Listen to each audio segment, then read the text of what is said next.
അങ്ങനെ കല്യാണം കഴിഞ്ഞു. പിറ്റേ ദിവസം അവൾ അടുക്കളയിലേക്ക് ചെന്നതോ അമ്മാവിയമ്മയുടെ മുഖം വീർപ്പിച്ച് വെച്ചിട്ടിരിക്കുന്നു. കുറച്ചു നേരം കൂടി കിടന്ന് ഉറങ്ങിക്കൂടായിരുന്നോ എന്ന് ഒരുമാതിരി അവർ അമർഷത്തോടെ ചോദിച്ചു. അവൾ ഒന്നും മിണ്ടിയില്ല. ഇവിടുത്തെ രീതികളൊക്കെ അവൾ പഠിച്ചു വരുന്നതല്ലേ ഉള്ളൂ. അപ്പോൾ അവൾക്ക് കുറച്ച് സമയം വേണമായിരുന്നു എല്ലാം ഒന്ന് മനസ്സിലാക്കി എടുക്കാം. പക്ഷേ അമ്മാവിയമ്മയ്ക്ക് നീരസം സാമ്പത്തികമായിട്ടും ഒന്നും കിട്ടിയില്ല, ആളാലും ഒന്നുമില്ല. അതിൻ്റെയൊക്കെ ഒരു നീരസം അമ്മാവിയമ്മയ്ക്ക് അവളോട് ഉണ്ടായിരുന്നു. അവൾക്ക് കാര്യങ്ങളൊക്കെ മനസ്സിലായി, അതിൻ്റെയാണ് ഇവരിങ്ങനെ കാണിക്കുന്നതെന്നൊക്കെ. ഒരുപാട് പൈസയും സ്വർണ്ണമൊക്കെ കൊണ്ടുവന്നിരുന്നെങ്കിൽ ചിലപ്പോൾ തന്നോട് സ്നേഹം കാണിച്ചേനെന്ന് അവൾക്ക് തോന്നി. അവരുടെ വർത്താനം അവൾക്ക് മനസ്സിൽ വേദന ഉണ്ടാക്കിയെങ്കിലും അവളത് പുറത്ത് കാണിച്ചില്ല. പിന്നെ അവരോടൊപ്പം നിന്ന് എല്ലാം സഹായിച്ചു. കുറച്ചു നേരം റെസ്റ്റ് എടുക്കാമെന്ന് വിചാരിച്ച് അകത്തേക്ക് പോയി ഫാനിട്ട് കിടന്നതും അമ്മാവിയമ്മയുടെ സൗണ്ട് ഉറക്കെ. അകത്ത് ഫാനിട്ട് കിടക്കുന്നത് കറണ്ട് ബില്ല് എത്രയാണെന്ന് അറിയാവോ, ഹാളിലെങ്ങനെ വന്നിരിക്കാൻ നോക്ക് എന്ന് ഉറക്കെ പറഞ്ഞു. അത് കേട്ടതും അവൾക്ക് എന്തോ ഒരു ആത്മാഭിമാനത്തിന് മുറിവേറ്റ ഒരു പ്രതീതി തോന്നി. ഭർത്താവ് പുറത്ത് പോയിട്ട് വന്നപ്പോൾ പക്ഷേ ഇവളുടെ മുഖം വാടിയിരിക്കുന്നതുകൊണ്ട് കാര്യം എന്താണെന്ന് ചോദിച്ചെങ്കിലും അവൾ പറയാൻ കൂട്ടാക്കിയില്ല. കാര്യം അദ്ദേഹത്തിനോട് പറഞ്ഞ് വെറുതെ വിഷമിപ്പിക്കണ്ട എന്ന് കരുതി അവൾ അതൊന്നും അദ്ദേഹത്തിനോട് പറഞ്ഞില്ല. ഭർത്താവ് പുറത്തോട്ട് പോകുമ്പോഴെല്ലാം അമ്മാവിയമ്മ ഓരോ കാരണം കണ്ടെത്തി അവളെ വേദനിപ്പിക്കാൻ ശ്രമിച്ചുകൊണ്ടേയിരുന്നു. എന്തെങ്കിലും ജോലി ചെയ്തതിനകത്ത് കുറ്റം എന്തെങ്കിലും വന്നാൽ ഉടനെ അതിന് കുറേ കുത്തുവാക്ക് അവൾ കേൾക്കേണ്ടി വരും. അവൾക്ക് റൂമിനകത്ത് കിടക്കണമെങ്കിൽ ഫാൻ ഇടാതെ കിടക്കണം. ഫാൻ ഇട്ട് കഴിഞ്ഞാൽ അവർ കറണ്ട് ബില്ലിൻ്റെ പേര് അവളെ ക്വസ്റ്റ്യൻ ചെയ്യുമായിരുന്നു.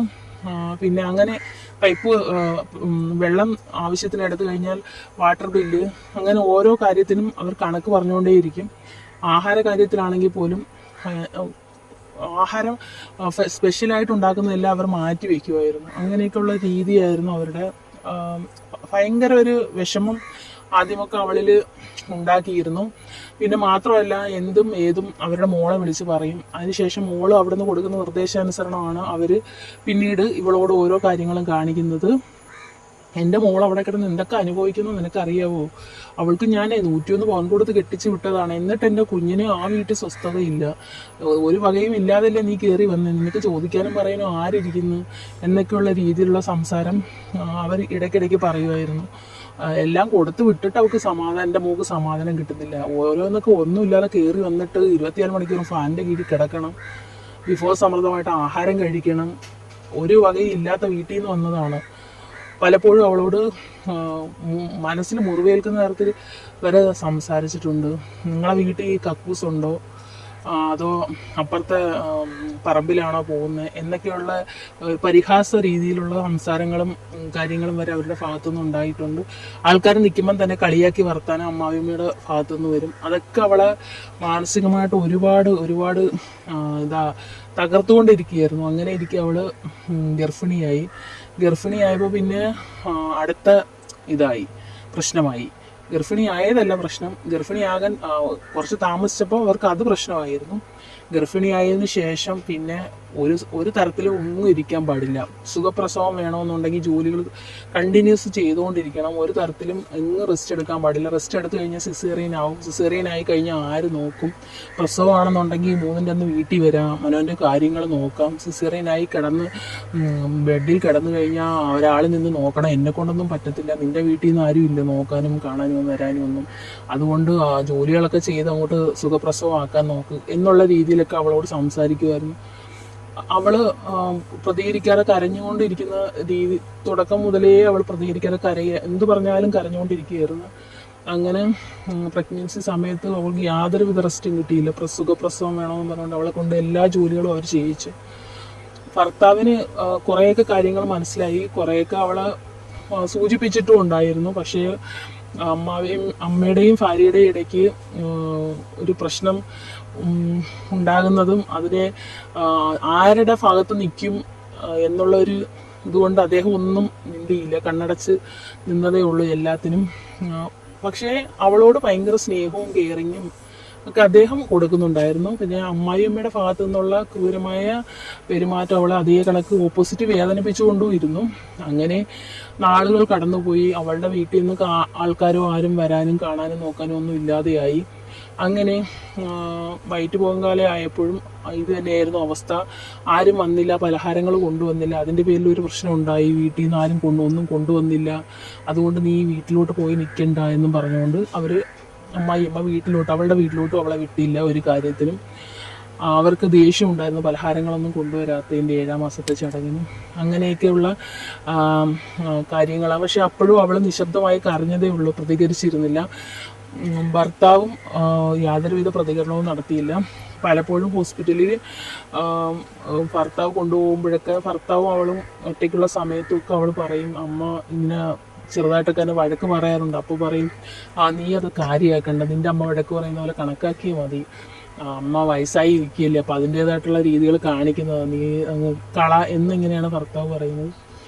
അവൾ പലപ്പോഴും ഭർത്താവിൻ്റെ മുന്നിൽ പൊട്ടിക്കറിഞ്ഞുകൊണ്ട്, എനിക്ക് വയ്യ ചേട്ടൻ, എനിക്ക് അനുഭവിക്കാൻ പറ്റുന്നില്ല, എനിക്ക് മാനസികമായിട്ട് എന്നെ അത് വളരെയധികം വേദനിപ്പിക്കുന്നു എന്നെല്ലാം